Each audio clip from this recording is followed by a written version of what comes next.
নমস্কার বন্ধুরা, আপনারা যারা ইউটিউব ক্রিয়েটার বা কন্টেন্ট ক্রিয়েটার তারা যদি রেগুলার ভিডিও আপলোড না করে থাকেন, আমার মতো যদি দীর্ঘ সময়ের জন্য ভিডিও গ্যাপিং থাকে, তাহলে কিন্তু একটা বিশাল বড় সমস্যার সম্মুখীন হতে পারেন।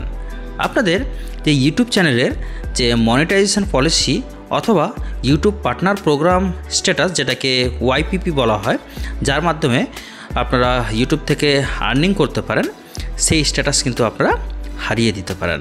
অথবা সোজা কথায় বলতে গেলে আপনাদের যে ইউটিউব মনিটাইজেশন সেটা কিন্তু ডিসেবলড হয়ে যেতে পারে এবং সম্পূর্ণভাবে আপনাদের যে ইউটিউব পার্টনার পলিসি সেটাও কিন্তু ডিঅ্যাক্টিভেট হয়ে যেতে পারে, যার ফলে আপনারা সম্পূর্ণভাবে ওয়াইপিপি স্ট্যাটাস হারিয়ে ফেলবেন এবং পরে আবার যদি মনিটাইজেশন করতে যান তাহলে বেসিক্যালি ইউটিউবের যে ক্রাইটেরিয়া 4000 ওয়াচিং আওয়ার্স এবং 1000 সাবস্ক্রাইবার সেটা কমপ্লিট করে আবার আপনাদেরকে নতুনভাবে অ্যাপ্লাই করতে হবে।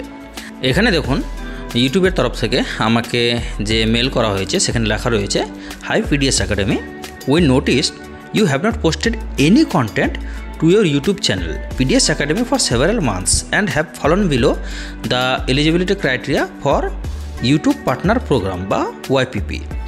We know monetization is important to you as a creator, so we want to let you know that unless you meet the YPP eligibility threshold in the next 30 days, we will disable monetization on PDS Academy. After that, we will cancel your contract and you will need to reapply for YPP. If you are not able to engage on the platform right now, we understand. You can reapply for monetization when your channel meets YPP eligibility requirements again. If accepted, your access to monetization features and creator support will be reinstated. We recognize you may be taking a break and encourage you to take the time you need. During the next 30 days, you can still access creator support if you have questions.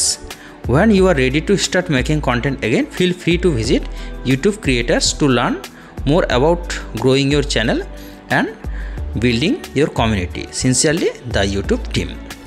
তো বন্ধুরা, আপনারা নিশ্চয়ই যে মেলটা সেটা পরে বুঝতে পারছেন যে ইউটিউব ঠিক কী বলতে চাইছে। এটা পাঠানোর আরও অন্যতম কারণ রয়েছে যে যেহেতু দীর্ঘ সময় ধরে কোনো ক্রিয়েটার যদি ইউটিউবে ভিডিও পোস্ট না করে থাকে, তাহলে ইউটিউবের তরফ থেকে এক প্রকার ভেরিফিকেশন বলতে পারেন যে তারা যাচাই করে যে সেই মানুষটা জীবিত রয়েছে কি না। কারণ যদি জীবিত থাকে তাহলে অবশ্যই সে নেক্সট 30 ডেজের মধ্যে কোনো না কোনো রেসপন্স করবে, আর যদি সে মারা যায় তাহলে তো সেই ইউটিউব অ্যাকাউন্টের বা চ্যানেলের কোনো ভ্যালু নেই ইউটিউবের কাছে, তার জন্য তারা সেটাকে অটোমেটিকলি ডিসেবলড করে দেবে। তো যাই হোক, আমাকে এখন রেগুলারলি আবার পুনরায় ভিডিও আপলোড করতে হবে মনিটাইজেশন ক্রাইটেরিয়াটাকে বাঁচিয়ে রাখার জন্য। তো বন্ধুরা, আপনাদের এই ইনফরমেশনটি কার কার জানা ছিল অবশ্যই কমেন্ট বক্সে জানিয়ে যাবেন। আর কারা কারা রেগুলারলি এবার পিডিএস একাডেমিতে এডুকেশনাল রিলেটেড ভিডিও আপডেট পেতে চান অবশ্যই কমেন্ট বক্সে জানিয়ে যাবেন এবং ভিডিওটি ভালো লেগে থাকলে অবশ্যই বন্ধুদের সাথে শেয়ার করবেন। ধন্যবাদ।